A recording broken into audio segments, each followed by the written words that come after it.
ನಮಸ್ತೆ ಗೆಳೆಯರೆ. ನೋಡಿ, ಈರುಳ್ಳಿ ಸಂಡಿಗೆ ಇದು. ಯಾಕಪ್ಪ ಇದನ್ನು ತೋರಿಸ್ತಾ ಇರಿ, ಇದ್ರಲ್ಲಿ ಏನ್ ಮಹಿಮೆ ಅಂತ ನಮ್ಮ ಕರ್ನಾಟಕದ ಹಳ್ಳಿಯವ್ರಿಗೆ ಅನ್ಸುತ್ತೆ.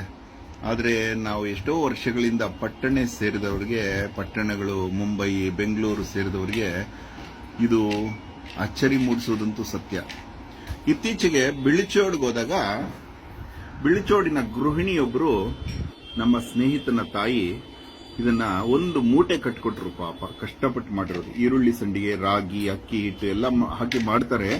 ಅದು ಹೇಗೆ ಮಾಡ್ತಾರೋ ಅಹೋರಾತ್ರನಿಗೆ ಗೊತ್ತಿಲ್ಲ. ನಮ್ಮ ತಾಯಿ ಮಾಡ್ತಾ ಇದ್ರು. ನೋಡಿ ಎಷ್ಟು ಚೆನ್ನಾಗಿದೆ. ಆದ್ರೆ ಇದನ್ನ ನೋಡಿ, ಇದನ್ನ ಹಾಗೇ ತಿನ್ಬೋದು. ಮತ್ತೆ ಇದರಿಂದ ಸಂಡಿಗೆ ಮಾಡಿದ್ರೆ ಒಂದು ಗರಿ ಬರುತ್ತೆ, ಆ ಟೇಸ್ಟ್ ಬರುತ್ತೆ. ಇವತ್ತು ಆ ಟೇಸ್ಟ್ ತಿಂತಾ ಇದ್ರೆ ಮೈ ರೋಮಾಂಚನ ಹೋಗ್ಬಿಡ್ತು. ಹೇಗಿರುತ್ತೆ ತೋರಿಸ್ತೀನಿ ಬನ್ನಿ. ಮೊದಲನೇದಾಗಿ ನೋಡಿ, ಇದು ಸಂಡಿಗೆ ಮಾಡಕ್ ಮೊದಲೇ ಅಂದ್ರೆ ರಾ ಮೆಟೀರಿಯಲ್ ಹೆಂಗಿರುತ್ತೆ ನೋಡಿ. ಇದು ಹಸಿ ಸಂಡಿಗೆ.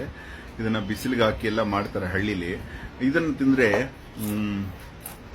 ಎಷ್ಟು ತಿಂದ್ರೂ ಬೇಜಾರಾಗಲ್ಲ, ಹಂಗೆ ತಿನ್ಬಿಡ್ಬೋದು. ಆದ್ರೆ ಇವತ್ತು ಇದನ್ನ ಸಂಡಿಗೆ ಮಾಡಿದ ಮೇಲೆ ಒಂದು ಬಾಯಿಗೆ ಇಟ್ಕೊಂಡ್ರಿ,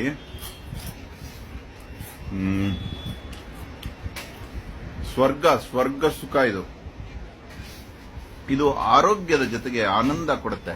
ನೀವು ಅಂಗಡಿಲಿ ಸಂಡಿಗೆ ತಗೊಂಡ್ಬಂದು ತಿಂದ ತಕ್ಷಣ ಅಸಿಡಿಟಿ ಆಗುತ್ತೆ. ಬಟ್ ಆ ತಾಯಿ, ಕರ್ನಾಟಕದ ಗೃಹಿಣಿಯ ತಾಯಿ, ನಮ್ಮ ಸಂತೋಷ್ ಅನ್ನೋ ಹುಡುಗನ ತಾಯಿ ಮಾಡಿಕೊಟ್ರು ಅಮೃತಕ್ಕೆ, ಸ್ವರ್ಗಕ್ಕೆ ಎರಡೇ ಗೇಣು.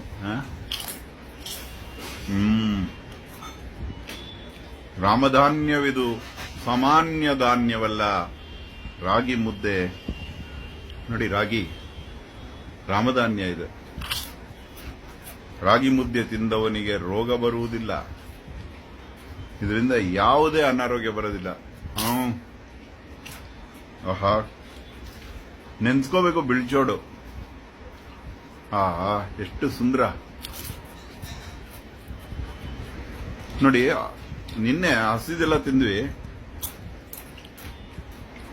ಅದು ಅಷ್ಟೇ. ತಿಂತಾ ಇರೋಣ ಅನ್ಸುತ್ತೆ. ಏನಿದು? ಇದೇನಾದ್ರೂ ಸರಿಯಾಗಿ ಹಳ್ಳಿಯವರು ಯೋಚಿಸಿ ಇದನ್ನ ಇದೇ ರೀತಿ ಪವಿತ್ರವಾಗಿ ಮ್ಯಾನುಫ್ಯಾಕ್ಚರ್ ಮಾಡಿ ಎಕ್ಸ್ಪೋರ್ಟ್ ಮಾಡಿದ್ರು ಹಾಟ್ ಕೇಕ್ಸ್ ತರ ಕೋಟ್ಯಾಂತರ ರೂಪಾಯಿ ದುಡ್ಡು ಮಾಡಬಹುದು. ಪಾಪ ಮುಗ್ಧರು ಹಳ್ಳಿಯವರು, ಏನು ಮಾಡಲ್ಲ. ಅನ್ನದ ಜೊತೆಗೆ ಇನ್ನಷ್ಟು ಅಮೃತ ಇದು. ಹಾಗೆ ತಿಂದ್ರು ಅಮೃತ. ಮನೆಗೆ ಗೆಸ್ಟ್ ಬಂದಿದ್ರು,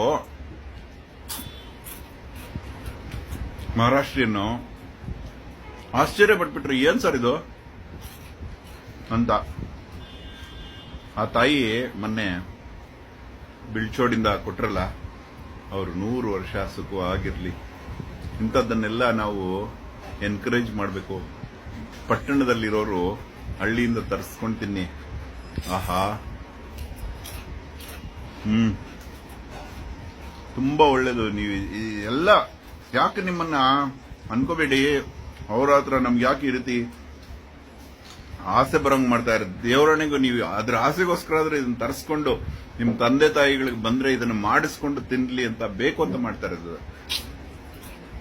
ನೀವೆಲ್ಲ ಇದರ ರುಚಿ ನೋಡ್ಲಿ ಅನ್ನೋ ಒಂದು ಆಸೆಗೆ